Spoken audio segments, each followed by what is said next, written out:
Seguimos en Apuntes al Margen, dialogando con Julián Assad. Julián, vos describiste esta evolución en la relación con tus padres desaparecidos. ¿Cómo impactó esa historia en tu decisión de incorporarte al mundo jurídico, digamos, entrar a estudiar Derecho en algún momento? Bueno, como te decía, mi abuelo no tenía dónde meterme a veces. Mi familia hacía malabares conmigo y pasaba de la casa de mi abuelo a mi tía, y así. Y a veces me llevaba al estudio jurídico de él, ahí en el centro de la ciudad. Y a veces, yo me crié entre los libros jurídicos, su máquina de escribir, los clientes que tenía. Los sellos. Un mundo kafkiano, de abogado gris kafkiano, en el cual, digamos, yo veía a mi abuelo un hombre contento por ese mundo. O sea, yo veía que era un mundo gris, el mundo de los abogados, el mundo ¿Era un Natalio Ruiz? Era una suerte de Natalio Ruiz, sí, totalmente, vestido similar. Y eso me llamaba la atención. No quería eso, yo quería el color. Digo, el mundo jurídico gris era ese. Y sobre todo para un chico, ¿no? Claro, sí, con el derecho se podía hacer otra cosa. Mi abuela le iba bastante bien, era abogado de bancos y de sucesiones. Él era abogado de Loma Negra, era un abogado que tercerizaba Loma Negra, por lo tanto se llevaba la mayoría de los juicios ejecutivos de Loma Negra y del Banco Español, extinto Banco Español. Fue parte también del proceso de quiebra. Para mí era aburrido lo que hacía, pero me crié con él. Y bueno, cuando yo tuve que elegir la carrera, obviamente que la sed de justicia de lo que me había pasado, que mi abuelo también algo ya me hablaba con el tema de la PDH, lo jurídico era un saber que yo creía tenía mucho para dar en términos de reparación para mi historia. Quizás hubiera estudiado medicina y hubiera seguido el sendero de mi papá, que era lo que él buscaba, la filosofía, o mi mamá, que era bibliotecaria. Se recibió de bibliotecaria. Los libros me obsesionaron siempre porque mi abuela mis abuelos tenían muchos libros y mi mamá había elegido esa carrera. Ahora, esa decisión de optar por lo jurídico, sí. ¿se maduró en el secundario o fue después de terminar el secundario? No, mi abuelo me decía que yo siga con el estudio de él. Ajá. Él me dice, mirá, mi abuelo cuando yo tenía 18 años cumplió 85. Y ya estaba jubilado y tenía algunos asuntos que los hacían abogados amigos, pero él quería que yo le continúe el estudio. Yo no quería continuar con ese estudio, sus clientes, ese mundo que para mí era gris. Por lo tanto, empecé la carrera, hice el primer año y mi abuelo falleció. Y ese estudio quedó vacante. Pero a medida que fui avanzando en la carrera me di cuenta de que ese estudio no iba a ser mi destino y que yo lo que quería era otra cosa. Yo quería meterme en el mundo de los derechos humanos, que era mi historia. Y efectivamente me recibí y lo primero que hice fue, yo quería trabajar en una defensoría de pobres y ausentes porque quería trabajar con los pobres, era mi idea. Y tuve la suerte de recibirme, ingresar. ¿Qué año fue? Eso fue en el año 2001, ajá, en plena crisis. Sí, año para recibir. Sí, me recibí y tuve la suerte de que en ese momento en el Poder Judicial Provincial Penal no se rendían concursos, recién aparecía la idea del concurso. Había mucha gente que era pinche, meritorio y por ahí quedaban. Yo no, yo me recibí y me llamaron a una defensoría y me tomaron un examen con otros 2 abogados y quedé. Y entré en la Defensoría 3 Penal de La Plata, de pobres y ausentes, como el cargo más bajo, como abogado recién recibido. Y hice 7 y trabajé del 2001 hasta el 2008 en la Defensoría, y un día en el 2008 se abrió, pasé por todos los cargos dentro de la Defensoría 3. Entré como auxiliar y terminé siendo el secretario. Para el año 2008 era el secretario de la Defensoría.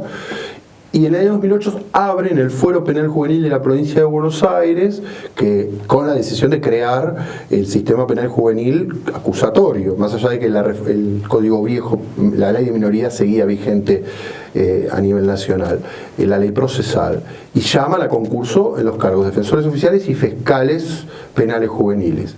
Y yo, que era secretario de Defensoría por Adolescentes, digo, bueno, mi oportunidad para ser defensor oficial de niños y adolescentes. Me parecía interesante, por lo menos para llevar el mundo adulto, que yo había estudiado en la Defensoría, pensarlo del lado de los adolescentes, que no había nada creado, porque lo que había era el viejo asesor de incapaces y juez de menores, una figura nueva. Y probé. La verdad que en el concurso, en el examen fue muy bien y quedé ternado. Y bueno, después, gracias a las abuelas en realidad, que tenían cierta incidencia, que me apoyaron, porque en ese momento el gobernador era Scioli y yo mucha afinidad con esa mirada no tenía, pero bueno, las abuelas me ayudaron a ser defensor oficial en La Plata y bueno, logré ser defensor oficial, que era lo que yo quería. Y ahí distaba de mi abuelo tenía, para mí eso era el derecho de color. Ser defensor en ese entonces de menores, eran niños, niñas, adolescentes, penal.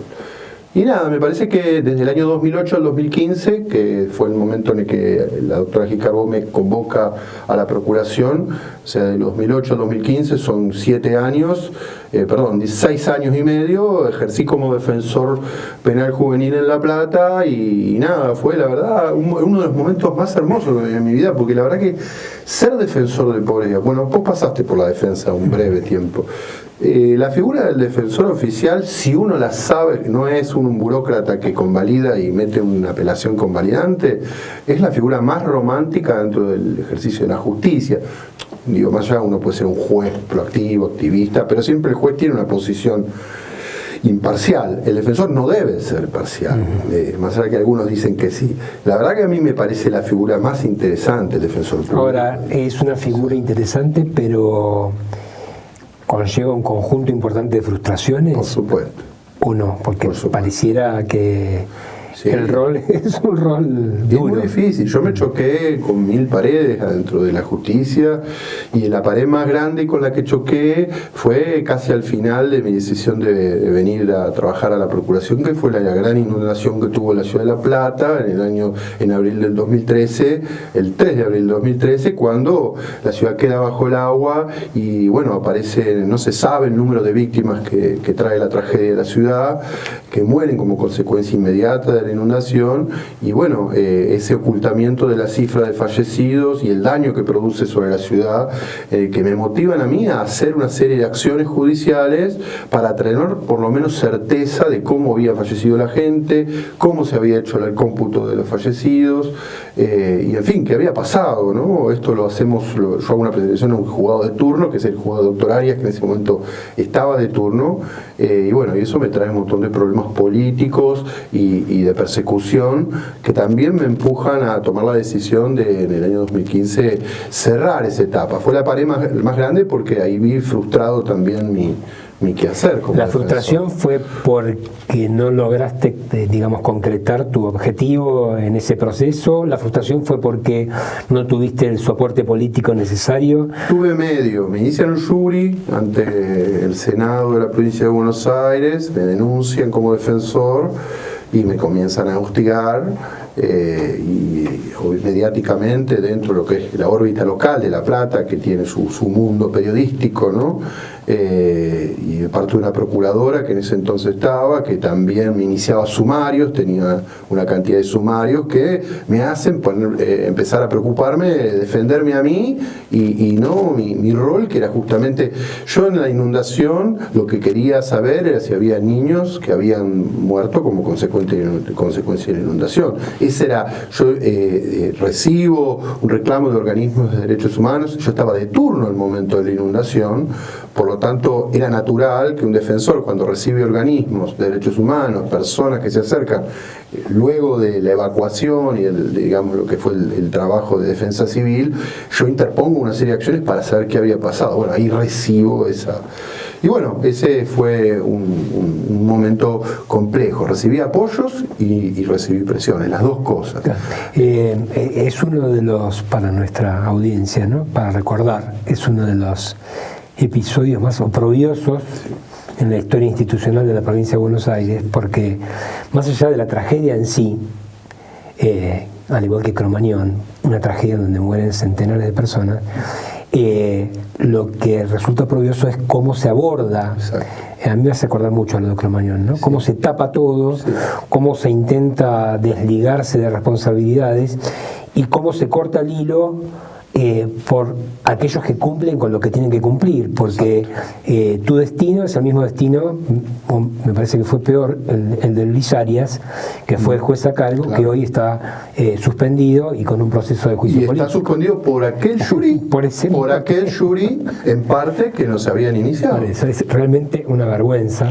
Me lo hubieran iniciado a mí, yo estaría suspendido en este momento, digamos. Yo tomé la decisión de salirme porque la propuesta de atajo era también una propuesta que había que jugar. Ahora vamos a llegar, bueno, no se me adelante. Y yo te quería decir algo lo que es muy grave de lo de la inundación, que lo que nosotros denunciamos fue un mecanismo que la política de entonces había utilizado para cerrar y clausurar el número de víctimas, que era utilizar a la policía bonaerense para certificar defunciones sin pasar por la morgue judicial y sin llevar a cabo autopsias. Por lo tanto, cuando la policía encontraba a una persona supuestamente por muerte traumática como consecuencia de la inundación, iba a parar directamente a un entierro y entregada a sus deudos sin saberse la causa. Ese fue el hecho que nosotros denunciamos, que se estaban ocultando la cifra de muertes porque se había construido un proceso o un canal de entrega de cuerpos paralelo al legal. Esto lo hacía la dictadura militar. Esto es lo grave que nosotros denunciamos. Con las morgues de la dictadura. Para mí eso también involucraba mi historia, ¿no? Es grave. Los manejos de las morgues en la Argentina, los manejos de las morgues, sobre todo de las morgues de los pobres, porque hablemos con todas las letras, ¿no? O sea, una cosa es la morgue de una clínica de la zona norte y otra cosa es la morgue de un hospital público o una morgue judicial o en donde pasan cosas, y pasan muchas cosas, y generalmente cuando se las investiga se cierran la totalidad de las puertas, digamos. Es así. Julián, la mejor experiencia que tuviste en la Defensoría Oficial en la provincia de Buenos Aires, ¿cuál fue? Así como esta te llena de tristeza y de un recuerdo de frustración, ¿cuál es la que más...? Nosotros fuimos los primeros defensores que empezamos a trabajar con los amparos de derechos económicos, sociales y culturales para niños y adolescentes que se encontraban en la vida pública con sus papás en la ciudad de La Plata. Y logramos, a través de amparos presentados en el contencioso local, pero también ante el fuero penal que disponía medidas de protección, logramos relocalizaciones, otorgamientos de viviendas, procesos colectivos en los cuales la defensa pública de la ciudad no estaba, solamente se quedaba en el aspecto penal y no miraba el aspecto de la vulnerabilidad, no invertía la cuestión penal en la cuestión de exigibilidad de derechos. Los logros más importantes, creo yo, tienen que ver con esos activismos que no los llevé solo a cabo. Yo quizás impulsé desde de la defensa esos tipos de procesos, pero contagié a otros defensores públicos de otros departamentos judiciales, y hoy en día esos recorridos, por suerte en algunos casos con algunos defensores oficiales, porque siempre es así, con algunos que son pocos, pero a mí con ellos me basta para haber puesto una semillita. Creo que es sólido. Y también la interrupción de los desalojos cuando hay niños, niñas y adolescentes en los momentos de los desalojos. Nosotros, en un proceso activista también con defensores, con el doctor Coriolano, que es el actual todavía defensor de casación, logramos que la procuradora de entonces, la doctora Falvo, sacara una resolución prohibiendo los desalojos en toda la provincia de Buenos Aires cuando hubiera menores en el medio, y previamente se le diera una vista a los asesores incapaces para resolver la cuestión de la vulnerabilidad, que obviamente muchas veces se va de hoy en día dándole una vista formal al asesor y se desaloja igual, pero para nosotros fue un jalón importante en términos de limitar el desalojo puro y rápido que hacían los fiscales penales y los jueces penales a través del sistema penal, ¿no? El desalojo a través del sistema penal. Tu caso y el caso de Luis Arias y de algunos otros jueces y magistrados del Ministerio Público en la provincia de Buenos Aires nos hablan de alguna forma de un grado de deterioro de la institucionalidad en la provincia, ¿no? Si vos tuvieras que ponerle un puntaje a cuál es la madurez de la institucionalidad en la provincia de Buenos Aires al día de hoy, ¿cuál dirías sobre 100 puntos? O sea, la provincia de Buenos Aires está ubicada en qué segmento. Yo creo que en un 25, no. O sea, no aprueba, no pasa ni al 4. No. El nivel de institucionalidad es una deuda de la dictadura para aquí. Creo que yo lo que sí elogio, la verdad que lo viví porque arrancaba con la Defensoría de Pobres y Ausentes cuando tenía 24 años. Yo creo que el interregno de Solá fue la mejor, te diría, de lo mejorcito que hubo. Digo, la intervención del doctor Arlanian en la provincia de Buenos Aires, la renuncia de Rucauf y el ingreso de Solá como gobernador, creo que fue lo mejor que tuvo la provincia. Después lo que vino fue la decadencia. Yo, digamos, el gobierno anterior de la provincia de Buenos Aires lo critiqué, no solo por lo de la inundación, es un síntoma de lo que también era una gestión vacía de contenidos en términos de salud, comunitaria, a nivel policial, seguridad, digamos, también. Te diría que hasta la gestión actual a veces veo que tiene aspectos mejores incluso que la gestión anterior. Bueno, de todos modos la gestión actual, digamos, es consecuente con un modelo económico y social que estamos viendo. También la critico profundamente, pero creo que no supera, creo que en términos de otras provincias, de la provincia que peor se gestiona en términos de institucionalidad de la democracia para acá, salvo ese paréntesis del gobierno de Solá, que me parece que se crea la Comisión Provincial por la Memoria, se trabaja en la intervención civil de la policía. En términos de salud se crean los dispositivos de los CPA, en términos de justicia aparecen ciertas intervenciones que acompañan también el proceso, digo, la reforma procesal penal de la provincia, que luego se transforma también en un fracaso, el sistema acusatorio. Me parece que es ese paréntesis nada más. Ojalá en el futuro volvamos a recuperar algo de esa gestión. Por lo menos que llegue al 4, ¿no? Por lo menos que llegue al 4, que apruebe el examen. Sí. En un ratito seguimos.